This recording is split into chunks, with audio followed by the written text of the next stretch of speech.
Every summer, I see the same thing happen in gardens across the neighborhood. You go away to visit family for a week, or maybe life just gets a bit too busy. You go home, walk out to the yard, and find your plants brown, shriveled, and lost to the dry heat.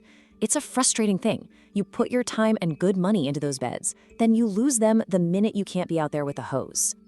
If you're tired of coming home to dead plants, I'd like to share something I've learned over the years. There is a specific group of resilient plants that actually prefer it if you forget to water them. They've spent thousands of years evolving in the driest conditions on Earth, and they thrive when left completely alone.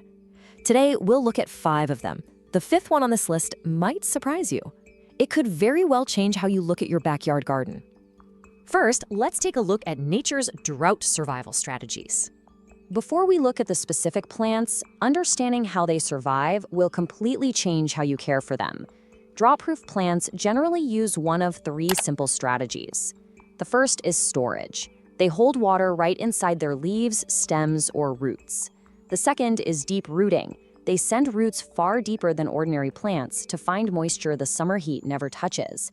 And the third is dormancy.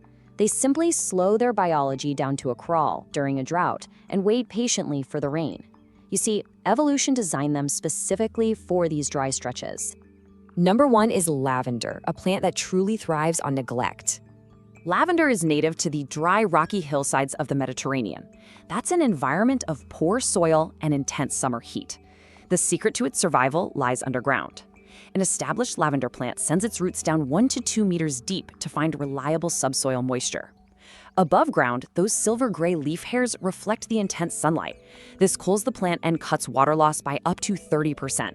In my experience, overwatering lavender is the most common mistake you can make. It causes a root rot that will kill the plant faster than any drought ever could. Number 2 is sedum, often called the stone crop. Sedum is a highly reliable succulent. It grows easily in thin soils or even right in the cracks of a stone wall. It survives by storing water inside every fleshy leaf. It uses a botanical process called crassulation acid metabolism, or CAM for short.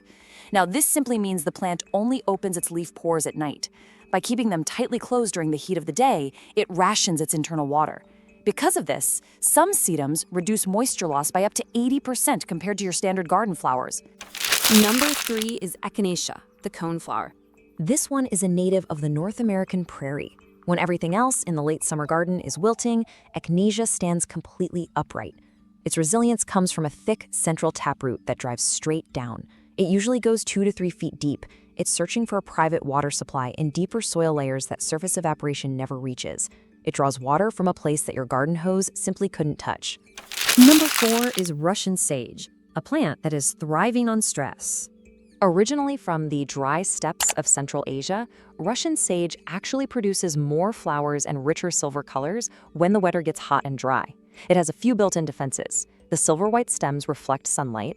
They also create a protective layer of still air right around the plant. Furthermore, the leaves contain aromatic oils.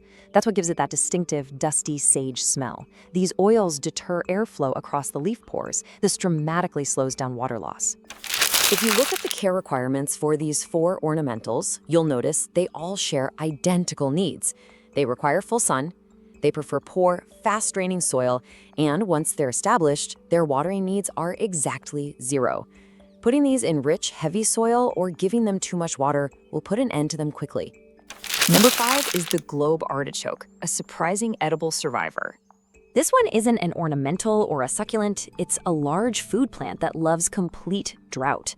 The globe artichoke actually outperforms most dedicated landscaping plants when it comes to dry weather. Its roots extend 1 to 2 meters deep, and its large waxy leaves reduce water loss. Because of this, an established globe artichoke can easily sit for 6 to 8 weeks without a single drop of rain, and it will still produce large, edible buds for your table during a harsh summer. Now, let's talk about the first-year watering rule. Before you plant any of these, there is one critical rule you must understand. In my years of practical experience, this is the only rule that truly matters here. Every plant on this list needs water during its very first growing season. You have to water them occasionally in year 1 so they can grow those deep root systems we just talked about. But once those roots are down in the deep moisture layers, your job is done.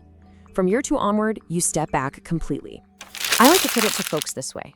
Establish them through year 1, abandon them from year 2. That is the complete care requirement. It's a liberating piece of advice, especially if you want a beautiful, resilient yard without all the heavy, demanding work as the years go by. Nature has provided us with plants perfectly designed for dry summers. Lavender, sedum, echinacea, Russian sage, and the globe artichoke. They build a permanent, resilient beauty in your yard that takes care of itself. I'd like to know, which of these 5 are you thinking of planting first? Or perhaps you've tried some of them already. Please leave a comment below with your experience. I read every single one. Thank you for spending some time with me today. Take good care of yourselves out there.